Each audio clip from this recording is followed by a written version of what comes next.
Here's everything you need to know for this new Marvel Rivals update.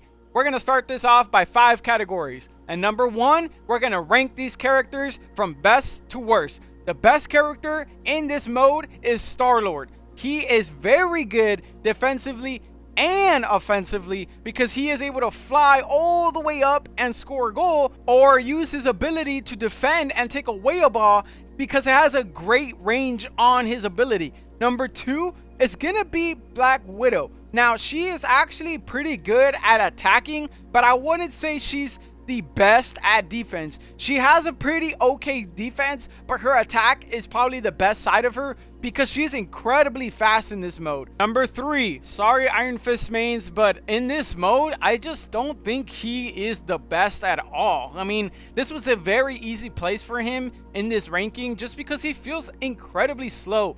Compared to Black Widow running across the map or Star-Lord flying all the way in the sky for 10 minutes, Iron Fist just doesn't compare to these two characters in this mode. I mean, Iron Fist usually stays up in the sky for a pretty good while, but I feel like he just doesn't fit. He's more of a defense character. So if anyone in your team picks Iron Fist, keep him in the defense side. Don't have him trying to run across from each side. He's not going to make it. How does the point system work in this new Marvel Rivals event?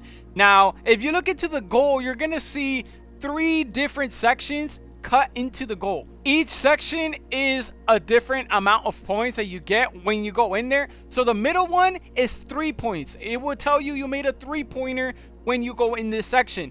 The 2 sections on the ends are for 1 point each. So every time that you score, you want to go in the middle as much as possible in order to maximize your points. And another thing is, it's the first team to reach 10 goals, or if the timer runs out, whichever team has the most goals. But do keep in mind that you cannot shoot from half court and make a goal.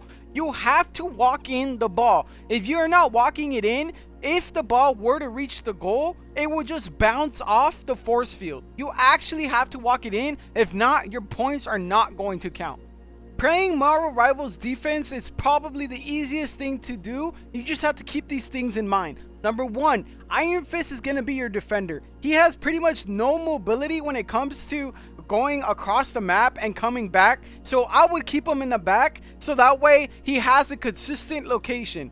Number 2, you can only remove the ball using the abilities. So that means that you can't just walk into a character and expect to take the ball away. Number 3, you can actually take the ball away from your own teammates. So if you think your teammate is throwing, I mean, you're more than welcome to go up to them and remove the ball away from them. And the final pro tip of defense side is to clear the ball. Don't keep it on your side once you grab it and try to run all the way across. It's not going to happen. Just grab the ball and toss that thing across the map. You can recover it again, maybe at the halfway point, but if you try to play around with it on your side, you will lose it. Playing Marvel Rivals on offense is even easier. If you're Star-Lord, you can stay in the sky forever combining your 2 abilities, and the only person that's going to be able to defend you at this point is their Star-Lord, because that's a battle for the skies.